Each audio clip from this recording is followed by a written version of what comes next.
Hi everyone, today we'll talk about how to fix or how to solve the problem of privacy on Clash of Clans. To know how to fix or how to solve the problem of privacy on Clash of Clans, you should just go to settings.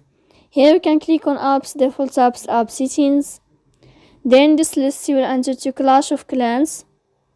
Here in this page of app info you can go to first stop and you can click OK. Then you will enter to storage. Here you can click clear cache. Don't click clear data because that can cause you errors in your app.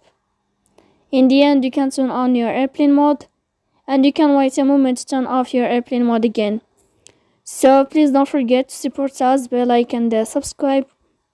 See you next time in another video, and thank you for your attention and your watching. Goodbye.